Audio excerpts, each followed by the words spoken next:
Welcome to Survival Mode Disrupted, the podcast for those who are done performing, done people pleasing, and done living life on autopilot. I'm your host, Letitia, the Survival Mode Disruptor, and this is where we create disruptive, unapologetic transformations for those who are ready to exit survival mode and reclaim their power. Every episode is your permission slip to burn the rule book, break the cycle, and finally build a life that feels like yours. So let's disrupt everything that's holding you back and start living life on your own terms. Welcome to Survival Mode Disrupted. This is your trigger warning. This podcast contains unfiltered conversations about trauma, abuse, and survival.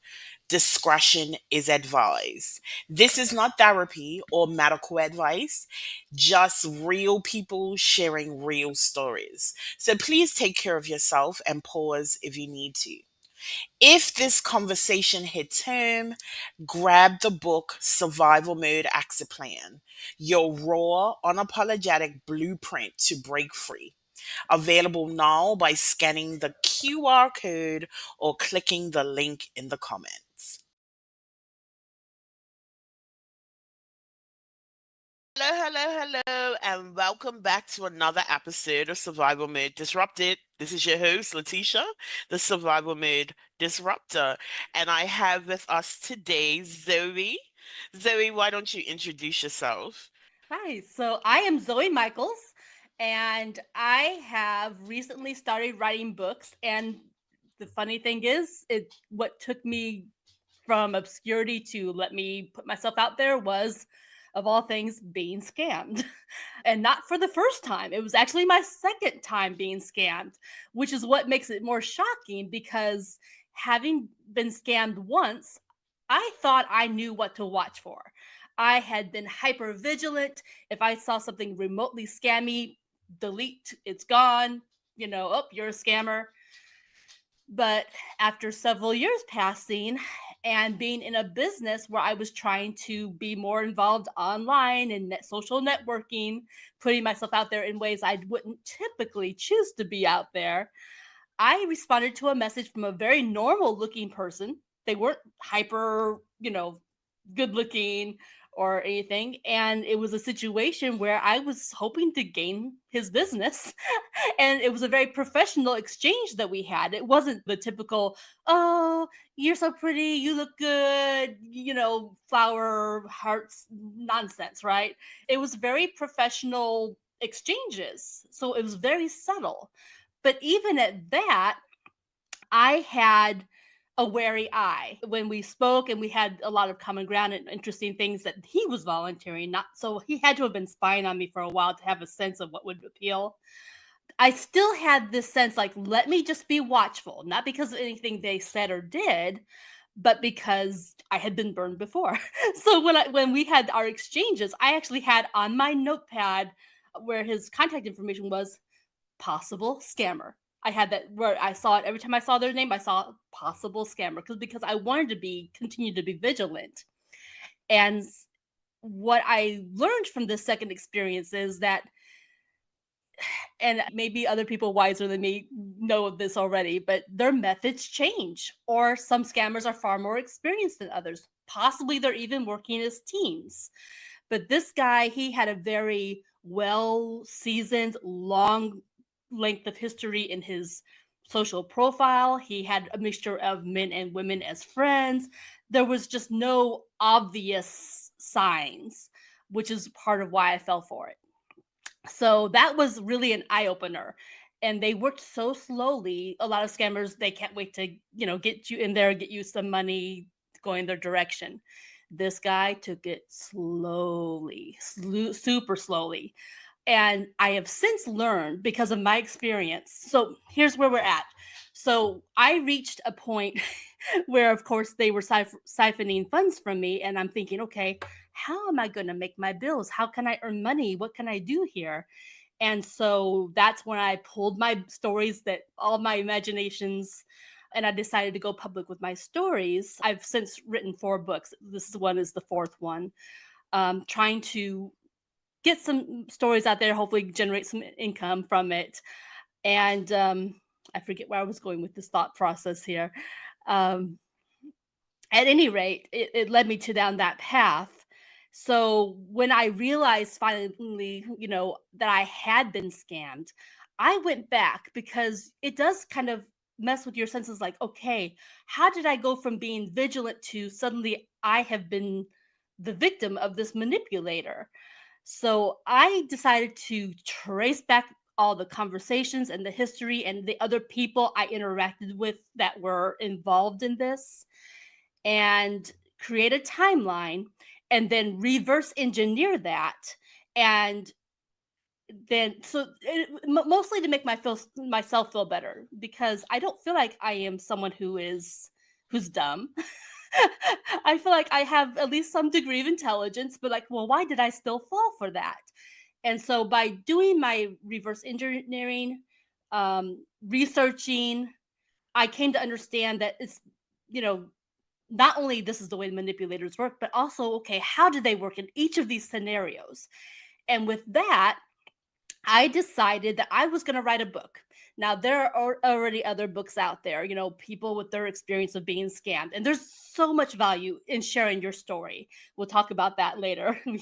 But I wanted to do more than just share my story. I wanted to create a tool to help other people hopefully avoid the same situation in the first place, or if they're in it, to extricate themselves, or if they've got a loved one who they see struggling, to help them come to understand it. Now, here's the thing: when you're being scammed, there's a part of you that wonders and you're thinking about it. But if someone says to you, you are being scammed, it's not going to have the effect that you hope it would have on them because that manipulator has twisted them around so much and given them this love and these, feelings that obviously were missing in their life in some way. So there's huge trust with their manipulator. It's almost like Stockholm syndrome. But so even when someone from a place of authority or a very good, kind-hearted friend who's known you for years says you're being scammed, there's a part of you that doesn't believe it. There's a part of you that says, no, you're missing some of the details. And so it's almost like you are drowning in 3 feet of water. The help is right there, it's within reach.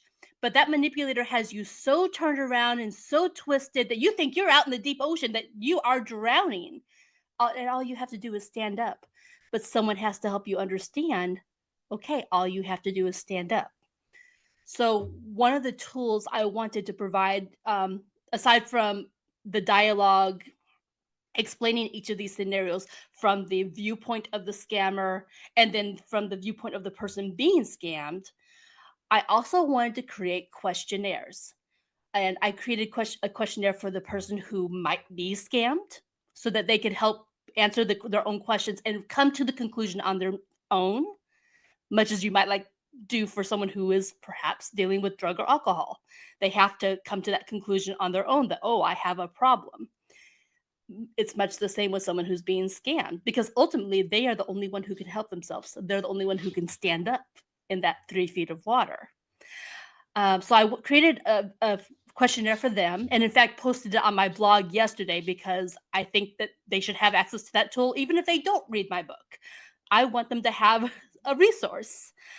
I also created questionnaires for the families who think, well, maybe are they being scammed? They say they're not being scammed, but what am I observing? So there's a questionnaire for friends and family, and I also include one for medical professionals just because what if? Maybe there's something a medical professional could detect that perhaps friends and family wouldn't.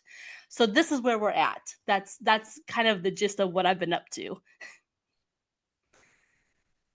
So very interesting. And I hope you don't mind, but I would like to dig in a little bit Of more course, into yes. the experience of being scammed. Yes. So the first time, did it happen quickly?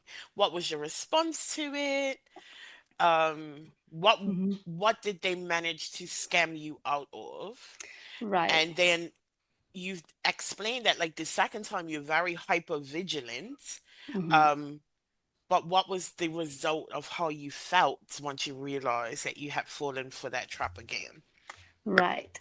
So the very first time, and in my case, in both cases, it was business related. I was out there trying to promote a business, trying to find customers. And one of the things I had learned was that even if the person you're talking to isn't your customer, they could potentially lead you to a customer. So that was the basis on which I had these conversations. Mm-hmm. And so in the first one, he had expressed romantic interest, and immediately I was like, nope, not looking, not interested. But I kept talking to them in hopes that they again could lead me to a client. And that was the biggest mistake. That was the hugest mistake because it led to, well, can you do me this small favor? Which is really Mm-hmm. how they start. Even if they start a little quicker than this last one did, ultimately it always starts with something that sounds innocent, sounds like a small favor, but really is just them getting you into the habit of saying yes. Because Mm-hmm. once you're in the habit of saying yes, no matter how crazy what things they ask, you're in the habit of saying yes. You don't want to disappoint, and they've built that relationship. So that really was it. I'm making it a rule now, based on my second experience, never to disclose the full amount of money lost. I will say that in both cases, I lost more the second time than the first time. And the first time was, a few $1,000s. So you can do the math. Mm-hmm. But it's my opinion that, and this is based on the second one, that if you tell someone, no, I've been scammed before and I lost X amount of money, well, guess what? You've just given them a goal. Okay, her comfort level was X amount of dollars this time, so I'm going to push the limit and see if I can get to Mm-hmm. this amount. Mm-hmm. So I have a very hard and fast rule now that I'll acknowledge that yes, I had been scammed, but will I tell a specific dollar amount? Not in your life. I can respect that, absolutely. So let's talk about the emotional toll that it took on you. Yes. Yes. It's amazing. The very first time I was surrounded by friends and family. I wasn't isolated, but I felt isolated. I was right there with them, going places, doing things, talking to them, but I felt emotionally distant, as though they could have been several states away, for as distant as I was, because all of my attention was on that person on my phone. In fact, I'm thinking, wow, I need to write another book. I'm going to call it Romancing the Phone. And it's going to be about, being scammed in that way. Mm-hmm. But yeah, it's amazing how it makes you feel. And that one didn't hit me as hard. It hit me hard enough because financially, ouch. But the emotional distance, I definitely think I felt a little bit depressed during that time. I didn't recognize it for what it was, but there was definitely that emotional turmoil that the second time really did a number on me. I have never in my life felt the need to be on any kind of medication for depression. I think I'm pretty even keeled, but the second time they had worked it up to a point where I got thoroughly depressed. I woke up days thinking, "I do not want to be alive." And I'm so thankful that I had my dog and my 2 cats to love on, because they were the reason I would still get up in the morning, because someone had to feed them. Mm-hmm. They needed what they needed. And in this case, where before I was surrounded by family and friends, in this case, my friends, while they're not far away, I don't have the same amount of support close at hand that I did before. Mm-hmm. So this one hit me harder in that way too. It's funny. They call them scam artists, but it's such a wrong terminology. They're so much more like a virus or a disease. The way they adapt, the way that they hurt people. I thought of so many different illustrations when I was writing my book. The foremost being the idea of a constrictor snake, like a boa constrictor, how they will wrap around their victim. And then as the victim breathes and then they take a breath, and they deflate their lungs, well, that snake's coils wrap even tighter to the point of choking them off. And that's really what you feel as you're being manipulated. Just when you think, okay, we're at the end, I can breathe. And they give you a little time to have that feeling. Whoops, here's another obstacle. And then, now this is needed. And just Mhm. again, when you think, okay, we're there, oh, here's something else. And so it squeezes you tighter and tighter. So really, there's so much emotional turmoil. As I said before, I wound up going on medication because I did not want to live. And that's even a more dangerous position to be in. If you tell a scammer that, look, I'm feeling so depressed, I only want to sleep, I'm on medication now, they're going, oh, good. Now I can really take you to the next level. Because if you're feeling that way, you are even more likely to do things that you never would consider doing if you were in your right mind. Mhm. Absolutely. So, what was the turning point for you the second time around? You said the only reason why you were getting out of bed at that point was for your cats and dog, Yeah. and there was this hopelessness that you experienced. You ended up on medication. Mhm. What changed for you? What have helped you move beyond, right? Like you started writing Right. books, like you really wanted Mhm. to be impactful and help other people avoid the trap that you have been in. What Right. was the turning point for you? Well, there's a that saying about when you hit bottom, there's no place else to go but up. So I Mhm, did. I hit bottom. And it's not that there wasn't help out there. I had several friends step in and say, they're a scammer. And you know what? Just give them our phone number. Let them reach out to us. We'll take care of it. If it's legitimate, we'll take care of it, but you have to block them, which was wonderful advice. It was the generosity of those friends to want to help me in that way. But in that state of mind, that was really hard advice to take. And I didn't do it effectively. I did follow their advice to a point, but not far enough to really free myself because I could have been free of it so much sooner before I hit the rock bottom. But mhm, I did hit rock bottom. And when I did, when I was finally to a point where there was really nothing more they could possibly take from me, I was already down to the minimum amount of groceries I could buy and still live and still feed the animals too, because the animals, they don't understand why they would be making a sacrifice. mhm, Whereas, me, okay, I'll get by on, I think of Marie Antoinette, let them eat cake. So I was eating cake for breakfast. I was making one cake for $1 a week and, making have that was my breakfast all week long, that kind of thing. mhm, Um, so reaching that point where, okay, look, I have nothing left to give you. You're not going away, but look, I have nothing left to give you. I'm already at this point.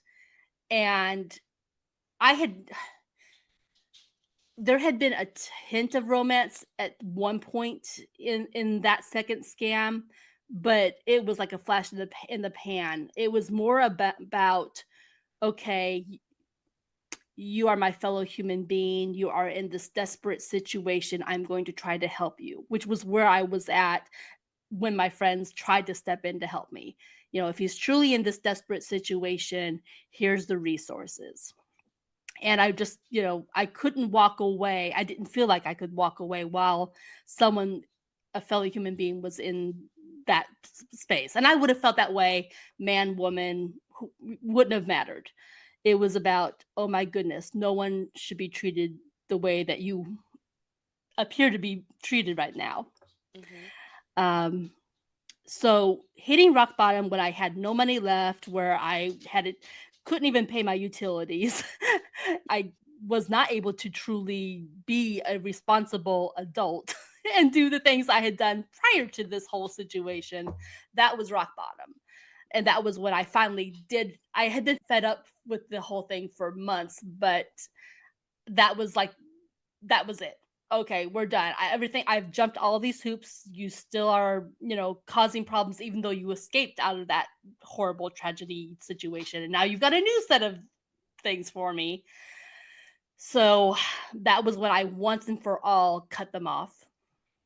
And from that point on, it was just about okay, let me feed myself emotionally. Let me go do this timeline. Let me understand why I did what I did. By this time I had already done 3 books, which were all fiction, nice books. But this book, which is called Breaking Free: How Scammers Manipulate and How to Fight Back. That's the book we're talking about here, is based on, that breakdown and what to do about it to help others. And I pushed to get it out right away when I realized that we were coming up on National Slam the Scam Day here in the United States. I wanted to get that out there sooner than what I originally planned for that reason. But that was the turning point for me. And now pushing forward and building and taking it even beyond that. I mentioned before our show that you were my third podcast interview, and before I started talking to, on the podcast about my book, I had never even imagined being on a podcast in my life, let alone doing one. But after Mhm. my first experience, which was so great, and every experience since has been so great, I got to thinking, okay, well, I've already created this wonderful tool. I hope that will be so useful to people if they use it. And I really hope that I'll get feedback from people that, yes, that your tool did help me. Mhm. um, I want to take it a step further, because there was a time when, when people were raped, it was swept under the rug. They didn't have the resources because they were shamed. And I feel like it's that way too with people who are scammed. It's like financial rape, but it's they're afraid to report it, or they're afraid to admit to it. Even myself, the first time, I don't think I really told anyone I had been scammed. Maybe my brother, or, someone close, but I never really owned it. This Mhm. time, even though it's been slow, I've been like layers of an onion, just a little bit by little bit. But I've talked to my friend, I've talked to my brother. There are others who know now that, so trying to come out and have a voice and not be ashamed that someone took advantage.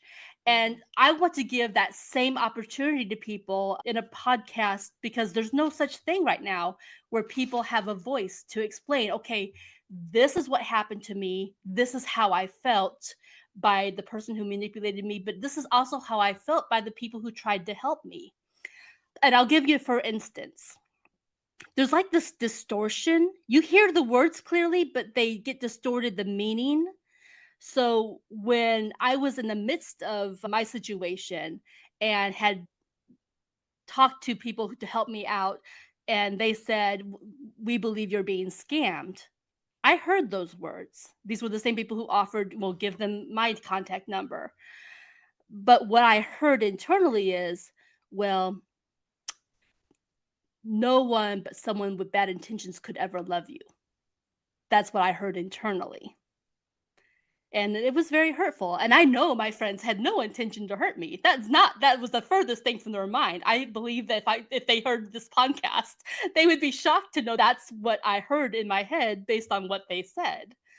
But that is, the words get distorted when you're in that Mhm. mental turmoil. When you are sitting in shame because Yeah. of what you've experienced, Yeah. even when people are being helpful, that Right. shame becomes this wall that Mhm. is like insurmountable for anybody Yeah. because of the narratives you're telling yourself. Like you already feel pretty bad about what you've been through, you, Right. and you hold on to it because of the shame or the Mhm. guilt that you might feel as a Right. result of what you've been through. Mhm. Then, when you open up to Mhm. someone, this Mhm. is exposing yourself, this is pure vulnerability. Yeah. And it's not about putting down the narratives that you've been telling yourself that kept you quiet. Mm. It's now like I'm amplifying this shame. Mhm. And if it's not received exactly how I pictured it, Mhm. it can get distorted or, Yeah. and I can relate to that. For me, when I started telling people about the abuse that I endured, Mhm. I had held on to years of Yeah. events, and Right. now I'm exposing myself. And the Mhm. slightest little off comment Mhm. puts me back in a shower. Right. Yeah, it's like a flashback to that way you felt in that moment. Mhm. Absolutely. So I really want to give people the opportunity in the podcast that I hope to do to, first of all, get their story out there. And I understand, that it takes a little bit of, I'm going to call it bravery, to put yourself out there, to do Courage. that. So I'm hopeful that even if they don't want to show their face, like in this situation face to face, if they want to have a black screen, even if they want to use a name that's not theirs, Mhm. as long as their story is true, I think their story should be heard. And if they, I'm hoping to create a safe space. I also want an opportunity to help people who can't even fathom the idea of being scammed. The people who are like, how did you end up being scammed? I would like the opportunity for them to hear these stories and to be educated. And well, this is what's going on. This is what you're missing. You're seeing the surface, you're not seeing the undercurrents. Mhm. And I want you to understand that the words you say, even though they're kindly meant, this is how they're coming through to these people. So that when you approach your loved one and you say to your loved one, you're being scammed, you understand now why your loved one is going, no, I'm not. And you don't love me, but this person over here does. This person who's hurting me. Mhm. I really want that to be out there. I'm hoping too to have maybe some therapists on my show. I would love to have some local law enforcement, maybe, whatever levels of law enforcement. I would just love to have as complete a picture for people as possible of, here's what's going on, here's the aftermath, here are tools you can use to get out of that, because only by shedding that light, pulling things out in the open where the sun can shine and where things can come fully to light, I think, will we make any progress in dealing with these situations. Mhm. But your story brings up a very important point, and I am quite honest about my pivot. This journey for me is quite new, talking about survival mode, being Mhm, very vocal about the residual impacts of mhm, trauma. mhm. The one thing that triggered me, though, was victim shaming. I Yeah. saw very publicly the situation with Cassie and Diddy, and that angered me so much Mhm. because there's so much danger in placing the blame on the wrong person, right? Yes.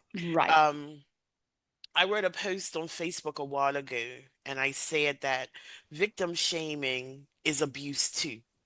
Because what it does, it silences the victims, Mhm. it perpetuates the shame that they're already feeling, Yeah. and it allows the people who created the circumstances and situations More to power. often get away because people lose their voice, Yeah. right? Because they aren't received in ways that will allow them to want to continue to be vulnerable.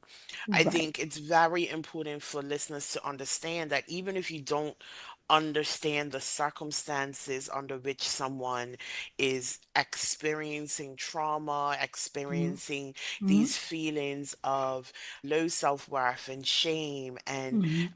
and pain as a result of being Yeah. manipulated and having to face circumstances very much on their own in silence. Your words, your compassion, your ability to hold a safe space for them Mhm. means the world. So if someone is coming to you with something that, yeah, you may not understand fully, I'm asking that you pack your opinion away. Yeah. Yeah. It's their truth, Yes, and they and have the right to support. say their truth. Exactly. And support them because Mhm. they are coming to you from a place of trust. Yeah. And they may be trusting you more than they trust themselves because Yeah. oftentimes they re victimize themselves Right. by re examining and blaming themselves for the Yeah. decisions they made that Yeah. ended them up in that circumstance. You're so right. Yes. Yeah, we have to be so careful about the way we respond to people, even about the questions we ask. Hmm. Because I'm sure it can trigger people. I still, as I've been preparing for each of these broadcasts and I've been thinking and going back and analyzing, you know, I've actually been losing sleep at night thinking about these things because, at one point I thought, okay, I'm just going to write this book and I'm going to put it to bed and I've helped people, but having to unpack it and talk about it and think it through and think about what am I going to share with this particular podcast, because everyone Hmm. has their own different story slant as we're talking about this. But absolutely, when they come on the program, my hope is that they will be able to share and help educate, but I hope too that there'll be some healing in that for them. Truthfully, I'm hoping that they've reached a point where they've processed most of it. I'm hoping that, you know like me, they waited until they'd had time to process so that they could talk coherently, and express themselves. I do think we have to heal emotionally up to a point to really Hmm. be comfortable in this type of situation. So Hmm. it's my hope that that would be the case. Yeah, and that is particularly true for anybody that's experienced trauma. There has to be Mhm. time to process because the Yes, rawness of it all, we cannot ignore how that impacts us emotionally. absolutely. And when we are impacted from that point of view, it perpetuates through every part of our lives. Mhm. I can imagine trusting for you is an uphill battle Mhm. because simply because of what you've been through. You will not be the person who's like, I'm an open book and I trust you from the beginning. Your Right. trust for you will have to be earned. And then You're it's right. something quite, I mean, it's like a silver platter that you're handing somebody Yeah. because it's something that was stripped from you as a Right. result of your experiences.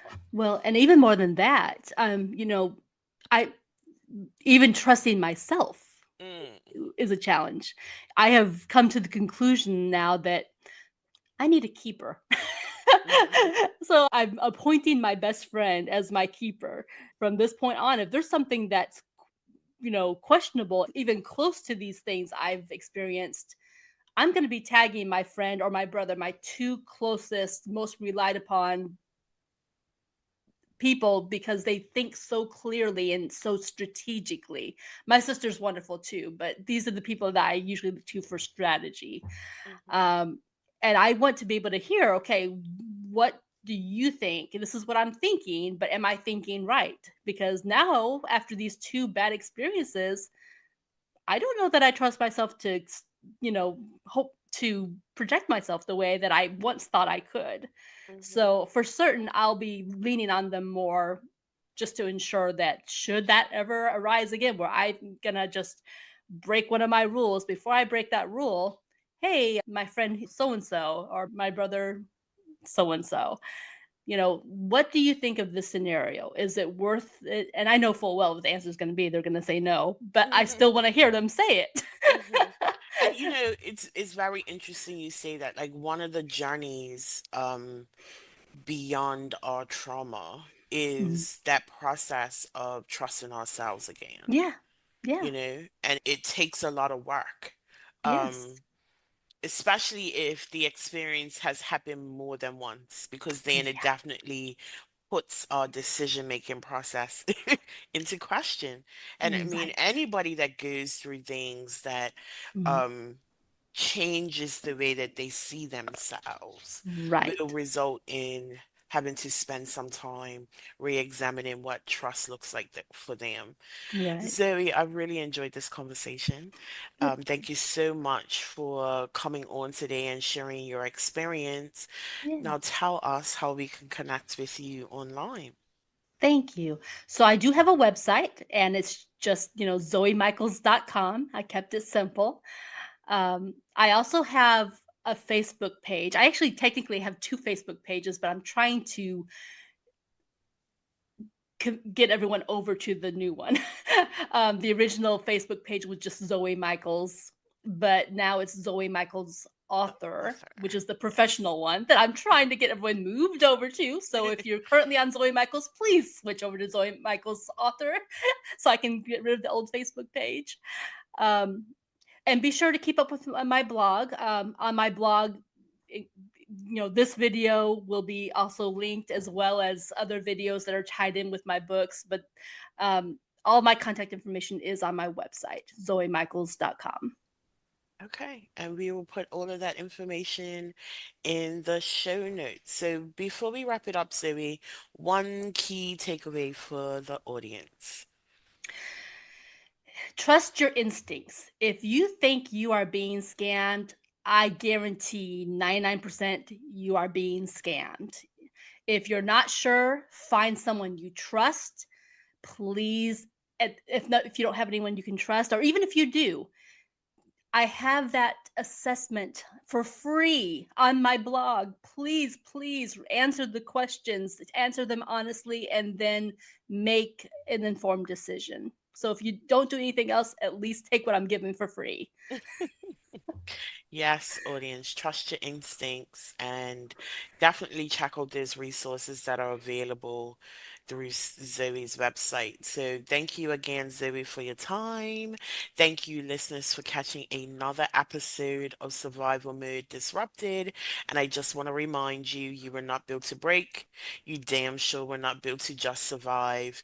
Disrupt the cycle, reclaim your life, and thrive on your own terms. And I will see you next week.